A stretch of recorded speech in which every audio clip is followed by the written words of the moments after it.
அலைக்கும் வரஹ்மத்துல்லாஹி தஆலா வ பரகாத்துஹு.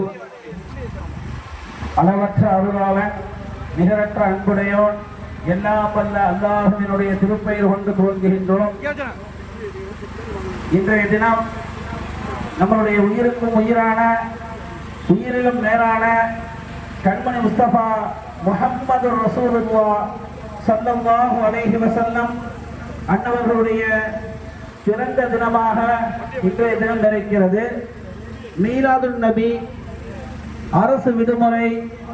அந்த மீலாதுன் நபியை ஒரு பயனுள்ள ஒரு நாளாக ஒரு தினமாக அதை கொண்டு செலுத்தாட்ட வேண்டும் என்ற அடிப்படையில் நாமெல்லாம் பள்ளி குழந்தைகளை ஒன்றிணைந்து எல்லோரையும் ஒன்றிணைத்து அவர்களை பேரணியாக அவர்களை நாம் தெருவிலிருந்து நாம் அழைத்து வந்து கொண்டிருக்கின்றோம். நம்முடைய முக்கிய நோக்கம் என்னவென்றால், நம்முடைய உயிருக்கும் உயிரான உயிரிலும் மேலான கண்மணி முஸ்தபா முஹம்மது ரசூலுல்லாஹ் ஸல்லல்லாஹு அலைஹி வஸல்லம் அன்னவர்கள் முஸ்லிம்களுக்கு மட்டும் இறை தூதராக அவர் அனுப்பப்படவில்லை, எல்லா மனிதர்களுக்கும் தீர்க்கதரிசியாக தூதுவராக அனுப்பப்பட்டிருக்கின்றார்கள் என்பதாக நம்முடைய வேதம் திருக்குர்ஆன் அழகான முறையிலே நமக்கு எடுத்து காட்டுகிறது. எல்லா மனிதர்களுக்கும், கிறிஸ்தவர்களாக இருக்கட்டும், இந்துக்களாக இருக்கட்டும், முஸ்லிம்களாக இருக்கட்டும், சீக்கியர்களாக இருக்கட்டும், இதர பல ஏனைய எந்த சமயத்தை சார்ந்தவர்களாக இருக்கட்டும், அனைவர்களுக்கும் இறை தூதராக தீர்க்கதரிசியாக அனுப்பப்பட்டவர்கள்தான் நபிகள் நாயகம் முஹம்மது ரசூலுல்லாஹ் ஸல்லல்லாஹு அலைஹி வஸல்லம் அன்னவர்கள் என்பதை இந்த பேரணியின் வழியாக நாம் உலக மக்களுக்கு நாம் எடுத்துரைக்கின்றோம்.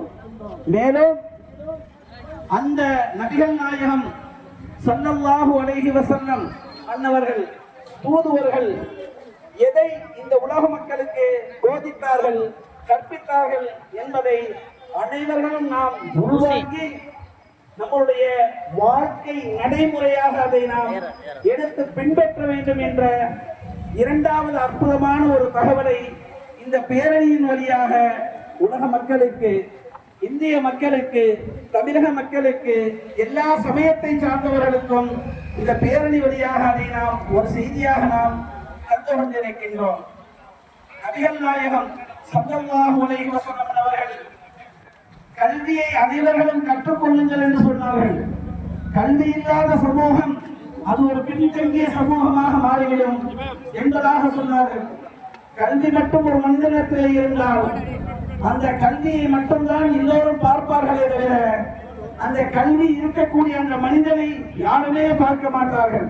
அவன் கருப்பனாக இருக்கலாம், சிவத்தவனாக இருக்கலாம், வளர்ந்தவனாக இருக்கலாம், குட்டையனாக இருக்கலாம், அல்லது கைகால் இல்லாதவனாக இருக்கலாம். எப்படி இருந்தாலும் சரி, அவனிடத்தில் கல்வி இருந்தால், அந்த கல்வியின் மூலியமாக அவன் உயர் பதவியிலே இருந்தால் அந்த கல்வி அவனுக்கு உயர்வை தருகிறது, அந்தத்தை தருகிறது என்று சொன்ன நபிகள் நாயகம் உலக மக்களுக்கு கல்வியின் மூலியமாக ஒரு செய்தியை சொன்னார்கள். கல்வி மட்டும் இருந்தால் போதாது, அந்த கல்வியோடு ஒழுக்கமும் சேர்ந்து இருக்க வேண்டும் என்று சொன்னார்கள். ஒழுக்கத்தோடு வளரக்கூடிய பிள்ளைகளாக நம்முடைய பிள்ளைகளை வளர்க்க வேண்டும். பெற்றோர்களுக்கு எப்படி கண்ணியம் செலுத்த வேண்டும், பெற்றோர்களுக்கு எப்படி பணிவிடை செய்ய வேண்டும், பெரியவர்களிடத்தில் எப்படி மரியாதையாக நடந்து கொள்ள வேண்டும், கண்ணியமான முறையில் பெரியவர்களை நாம் எப்படி அணுக வேண்டும், நம்மளுடைய குழந்தைகளை நாம் எப்படி வளர்க்க வேண்டும், மேலும் நமக்கு கல்வி கற்றுத்தரக்கூடிய ஆசான்களுக்கு, ஆசிரியர் பெருமக்களுக்கு எப்படி அவர்களுக்கு கண்ணியம் நாம் கொடுக்க வேண்டும், மேலும் நம்முடைய வீடுகளிலே நாம் இருக்கின்ற பொழுது எப்படி ஒழுக்க நெறிமுறையோடு நாம் நடந்து கொள்ள வேண்டும் என்ற அற்புதமான பாடத்தை வல்லா அதபலகு வலா இல்மலகு என்ற ஒற்றை வரி சொல்லிலே உலக மக்களுக்கெல்லாம், உலகத்திலே பிறக்கக்கூடிய குழந்தைகளுக்கெல்லாம் குழந்தைகள் பிறந்து வளர்ந்து அது எல்கேஜியிலிருந்து கல்லூரி படிப்பை முடிக்கின்ற வரைக்கும் அந்த குழந்தை ஒழுக்க நெறிமுறையோடு கண்ணியத்தை பேணி அந்த கல்வியை கற்க வேண்டும் என்ற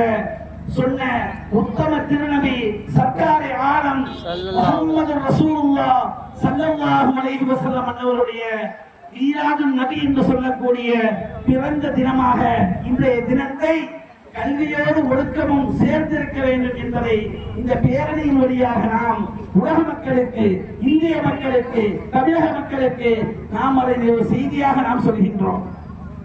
1500 ஆண்டுகளுக்கு முன்னால் இதே நபிகள் நாயகம் ஸல்லல்லாஹு அலைஹி வஸல்லம் அவர்கள் போதை இல்லாத ஒரு உலகத்தை உருவாக்க வேண்டும் என்று நினைத்தார்கள். நினைத்துவிட்டு கனவு கண்டுவிட்டு நபிகள் நாயகம் செல்லவில்லை. அப்படிப்பட்ட ஒரு மிகப்பெரிய ஒரு சக்தியை, ஒரு சமூகத்தை, போதை இல்லாத, மது இல்லாத, கஞ்சா இல்லாத ஒரு சமூகத்தை ரசூலுல்லாஹி ஸல்லல்லாஹு அலைஹி வஸல்லம் அவர்கள் உருவாக்கினார்கள். பொதுவாகவே நம்முடைய திருமறை வேதம் சொல்லும், போதை உட்கொள்ளுபவன் நம் இஸ்லாமிய இனத்தை சார்ந்தவன் அல்ல என்று சொல்லும். போதைக்காக துணை போபவன் இஸ்லாமிய இனத்தை சார்ந்தவன் இல்லை என்று சொல்லும். அதற்காக உதவுபவன் இஸ்லாமிய இனத்தை சார்ந்தவன் அல்ல என்பதாக சொல்லும். 1500 ஆண்டுகளுக்கு முன்னால் போதை இல்லாத ஒரு சமூகத்தை, சமுதாயத்தை, உலகத்தை உருவாக்க வேண்டும் என்று நினைத்து அப்படிப்பட்ட சமூகத்தை உருவாக்கினார்களே, அப்படிப்பட்ட போதை இல்லாத ஒரு இந்தியாவாக, போதை இல்லாத ஒரு தமிழகமாக உருவாக்க வேண்டும் என்பதை எங்கள் நாயகம் ரசூலுல்லாஹ் ஸல்லல்லாஹு அலைஹி வஸல்லம் அவர்கள் சொன்ன அந்த சொல்லை அவர்களுடைய பிறந்த தினமான இந்த மீலாது பெருவிழாவினுடைய இந்த பேரணியின் வழியாக, பள்ளி குழந்தைகள் வழியாக அந்த செய்தியை, அந்த மெசேஜை உலக மக்களுக்கு நாங்கள் இதன் மூலியமாக நாங்கள் தெரிவித்துக் கொள்கிறோம். கண்ணியமான பெரியவர்களே, தாய்மார்களே, இந்திய தேசத்திலே வாழக்கூடிய நம் எல்லோருக்கும் நபிகள் நாயகம் முஹம்மது ரசூலுல்லாஹ் ஸல்லல்லாஹு அலைஹி வஸல்லம் அவர்கள் சொன்னார்கள், ஹுப்புல் வதனி நிஸ்புல் ஈமான். தன்னுடைய தாய் நாட்டை நேசிப்பது நீங்கள் கொண்டிருக்கக்கூடிய ஈமானில் பகுதி என்று சொன்னார்கள். நீங்கள் அல்லாஹ்வை நம்பக்கூடிய அந்த நம்பிக்கையில் பகுதி என்று சொன்னார்கள். என்னை ரசூலை நம்பக்கூடிய அந்த நம்பிக்கையில் பகுதி என்று சொன்னார்கள். தன் தாய் நாட்டை நேசிக்க வேண்டும், தன் தாய் நாட்டை உயிருக்கு உயிராக நேசிக்க வேண்டும்.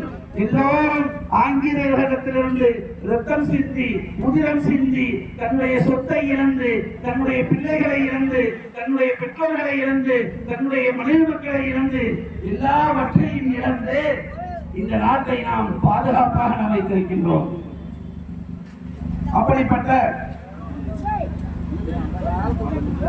அப்படிப்பட்ட ஒரு இந்தியாவிலே நாம் வாழ்ந்து கொண்டிருக்கின்றோம். இன்று பிறந்த நாள் திருவிழா காணும் நமது நாயகம் முஹம்மது ரசூலுல்லாஹ் ஸல்லல்லாஹு அலைஹி வஸல்லம் அவர்கள் சொன்னார்களே, தன் தாய் நாட்டை நேசிப்பது ஈமானில் பகுதி என்று சொன்னார்களே, அப்படிப்பட்ட இந்த தாய் திருநாட்டை எங்களுடைய உயிரை கொடுத்து நாங்கள் காப்போம் என்ற உறுதிமொழியை அவனுடைய பிறந்த நாளுடைய இந்த தினத்திலே இந்த பள்ளி குழந்தைகளுடைய இந்த பேரணியின் மூலியமாக இந்திய மக்களுக்கும் உலக மக்களுக்கும் நாங்கள் செய்தியாக, மெசேஜாக நாங்கள் தெரிவித்துக் கொள்கிறோம் என்பதை உறுதியேற்போமா?